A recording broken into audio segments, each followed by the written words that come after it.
Great. So it sounds like Dr. Solomon gave me the same request. I'm supposed to tell you about my career path, and then I'm supposed to give you some advice. And I'm not sure I can give you advice. I'm going to tell you about some lessons that I've learned and the hopes that you find it helpful. I've entitled this A Journey in Chronic Disease Prevention, from the individual to the population, because my career, as I see it, is very much in a pathway, but others might not see it quite like that. Leslie, you're going to make me really nervous because I've got pictures. I hope they're good ones. This is the island of Manhattan, theater capital of the world, so I'm going to tell my story in a playbill. Act 1 will be epidemiology and community health. Act 2 will be public health at the national level. Act 3 will be here at the CUNY School of Medicine. But just like any good play, there's often a prelude. I would be remiss if I didn't tell you about the early years. I started in high school as an athlete. I was pre-Title IX, so it wasn't at all uncommon to play a volleyball match, change into my bathing suit, swim in the swim meet, and get back into the volleyball match. So I was going to go to Ithaca College, which I did, and I was going to be the best physical education teacher the world had ever seen. I thought maybe someday I would be head of the President's Council on sports, nutrition, and physical fitness, because I was really geared towards making people healthy, not just doing sports. I was very lucky. I was the only person in my graduating class to get a job, and I was a high school teacher and coach at Lansing Central Schools. I received excellent training, and I thought, these kids just aren't going to be able to wait until I come to the classroom and I teach them how much fun it is to be fit and to exercise and be healthy. Boy, was I wrong. So then I have a very strong family history of heart disease, and at the time I was teaching high school in New York State, you needed to get 30 credit hours of additional training, and I thought that's kind of a waste, I might as well get a master's degree. So I went to Cortland and I studied exercise physiology and cardiac rehabilitation, and was lucky enough for over 8 years to actually run a cardiology group of Western New York cardiac rehab program. We opened programs in 3 different hospitals. Again, I thought I had this captive audience, right? There was mainly men. There was one woman in the program for probably the first 5 or 6 years that I was there. And, you know, these guys had, some of them were resuscitated from sudden death. At those days, the scars from surgery were neck to groin and the length of the leg. They were going to listen to me. They were going to do everything I told them. They were going to exercise for the rest of their lives. After about 6 weeks in the program, people became people. They started to drop off, life got in the way, and they often dropped their exercise. So that's when Act 1 comes in. You know, I heard the word passion. At this point, I really wanted to learn more about heart disease and why people died. I lost my grandfather, sudden death at 13, and I always wondered what could have been done to prevent that. So just by luck, I was in a physical therapy appointment getting treated for a running injury, and somebody next to me said, oh, they were finishing their degree in epidemiology at Roswell Park Cancer Institute. I said, oh, I didn't even know they had one. Well, that's because at the time it was called experimental pathology. So I went over and I started to snoop around, and I enrolled in the doctoral program. One of my most favorite, best teachers was Dr. Michaelik. I'm going to embarrass him a little bit and tell you a little bit how obsessed I was. My father was a sudden death the Friday after Thanksgiving. His funeral was on Monday. Dr. Michaelik's class was 9:30 on Tuesday, and I was there because I wasn't going to miss that class. Maybe a little bit of automatic pilot, but the motivation and the interest in what I learned in the cancer epi class has stayed with me for all these years. So I'm going to publicly thank Dr. Michaelik for that. And Buffalo gets a bad rap. Some really good stuff has gone on there, Roswell Park and the University of Buffalo. So when I went to school and I worked on my PhD, I was transitioning from working with individuals to working with populations. I was transitioning from the clinical experiences that I had to learning about epidemiologic research. My love was physical activity and cardiovascular disease prevention. Lucky to have 2 loves. I was exposed to a variety of epi designs and methods. You've heard people talk about them here. It was a wonderful opportunity to learn all different ways of doing the research. I heard the concept about how do you keep your funding going? Well, you ask a question, but most of the good scientists I know, when they ask that first question, they're already anticipating the question that one's going to lead them to next. It isn't just, oh, well, I've got these findings, what can I do next? Thinking all the way ahead. So I was lucky enough to study physical activity and primary prevention of cardiovascular disease. I had access to a clinical trial. So those of you who are doing mortality and follow-up, I am the queen of finding people that have died. I can tell you a whole bunch of ways how to do that. But I was lucky enough to look at a clinical trial, and we extended the follow-up long-term to see if people who exercise lived longer. From that, I was able to study exercise compliance, because there were data in that rich data set that was related to my hypothesis that answered many new questions. But then I came to the fork in the road, and this is where flexibility and open-mindedness comes in. My boss got a very nice grant from NIAAA to look at alcohol drinking pattern. At that point, nobody ever looked at the way people drank. They just said a little alcohol is probably pretty good for your heart. So there I am at the fork of the road. No money, physical activity, and heart disease. Money, alcohol, and heart disease. So I went the alcohol route. It was an easy change for me because when we were looking at drinking pattern, we were looking at things like frequency, duration, intensity, and type. Those are the same things I learned in physical activity. So by categorizing patterns of alcohol, we learned a lot about heart disease. There was also a lung cancer case series in it and a breast cancer. So I started to get exposed more to the relationship between alcohol and physical activity and cancer. From there, we went on and developed, I actually developed an ultrasound laboratory because a lot of the work with heart disease prospectively, you'd have to wait a really long time for people to get the disease. And so we were developing this carotid ultrasound and brachial reactivity lab that would give us subclinical markers that would let us look at exposures sooner. And then the last thing, I had a great opportunity. State senator dropped $1 million on the School of Public Health and said, Joan, I want you to start a worksite wellness project. And it was allowed me to take all these things that we had done, put them in several work sites, and see if we can make a difference on the job. So like any good performance or play or movie, there were a number of supporting actors. The study participants.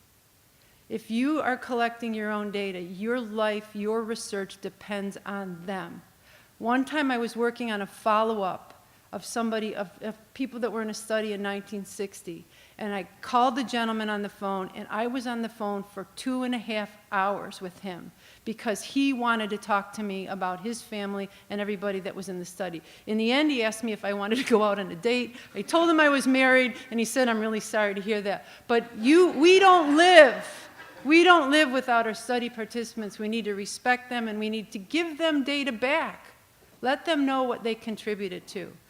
Can't live without your research staff, and you can't live without collaborators. EPI you don't do alone, and I'm just listing a number of people that I've been lucky enough to collaborate with. So what did I learn? You heard the word passion. To me, do something you love. Number 2, keep focused on your research. You are all bright, you are all talented, you will all be really well schooled, and people will pull you in multiple directions. If it doesn't link to your track to creating your research niche, think about letting it go, because it's really easy to get distracted. Present your work at scientific meetings, but write the papers from those meetings. I look at CVs all the time that are loaded with presentations and abstracts, and there's never the paper that's written after it. Do what Dr. Chamberlain said and write the paper, write the grants. The other thing I'm noticing is that we all know how challenging funding is today, and everybody's waiting to write that perfect grant. Write the grant, get the feedback, review it, change it, and resubmit it. But if it doesn't get submitted, it isn't going to get funded. Don't get trapped into too much service. You know, as a junior faculty member, you think that you're going to meet all these people and you want to do these things. Keep it at a minimum.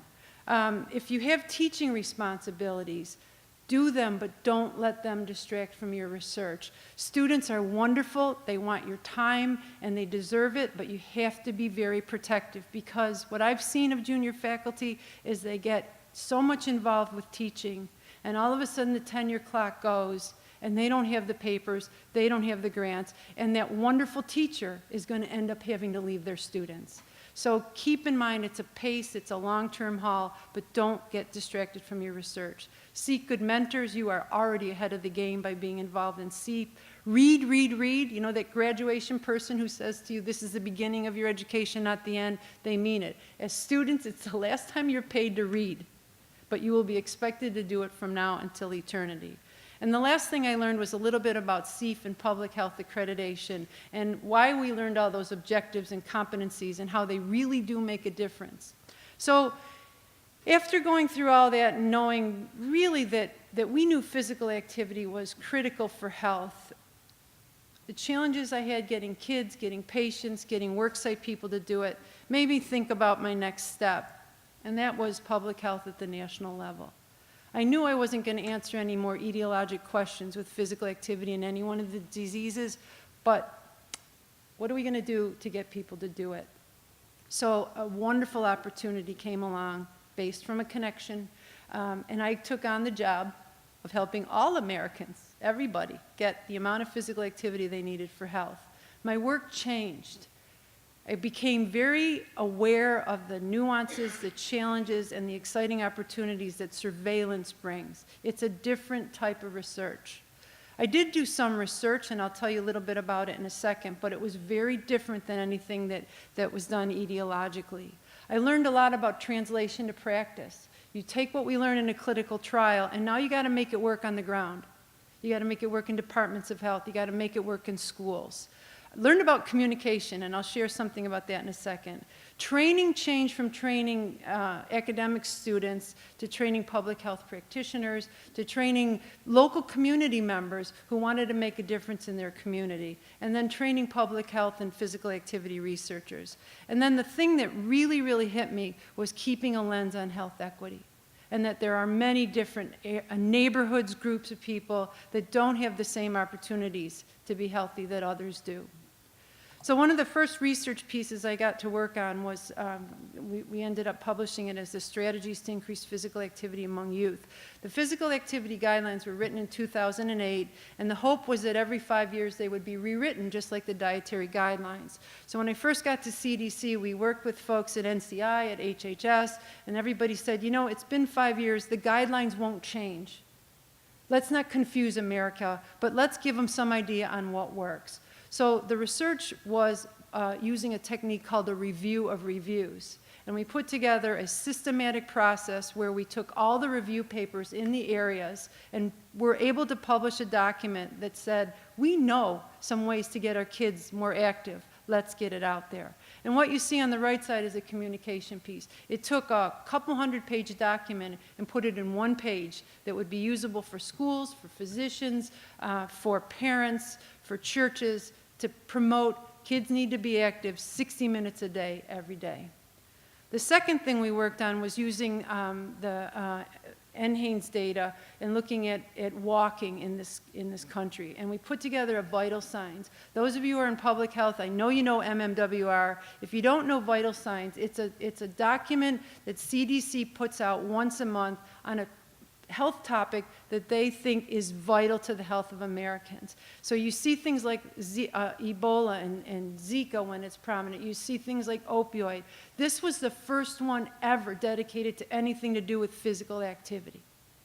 So we were thrilled that it made it to a vital signs. And we had some good news. More people were walking from 2005 to 2010. But we learned too many are still inactive. Only half of them are getting enough physical activity. People were walking, but in terms of health equity, it depended not just on their age or their physical abilities, but where they lived. And so we came to the conclusion that people need safe, convenient, and attractive places to walk. So we were charged with getting all Americans to get more physical activity, to have it be walking. My old life, we were encouraging individuals. My new life, we were making it safe and accessible for everybody to walk. This work was the first step in something I'm very proud to be part of. The U.S. Surgeon General produced Step It Up, the Surgeon General's call to action to promote walking in walkable communities. I worked on this for over 2 years between clearance and changes, and the third person in the Surgeon General's seat It was published and released after I left.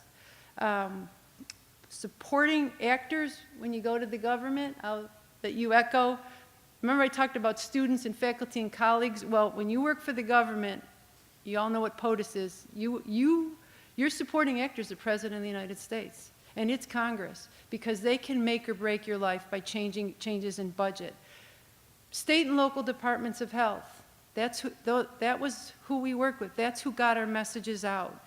Health and Human Services and other federal agencies. With the call to action, I was lucky enough to work with the Department of Transportation. I was lucky enough to work with Housing and Urban Development. Sectors of the population that public health never really thought to work with to get your mission out. And without them, none of this really would have happened. I learned a tremendous amount about national and state surveillance systems and how vital they are to our health. And then I learned about national organizations. And the photograph here is a partnership called Everybody Walk that was with Kaiser Permanente and 30 to 40 different national organizations.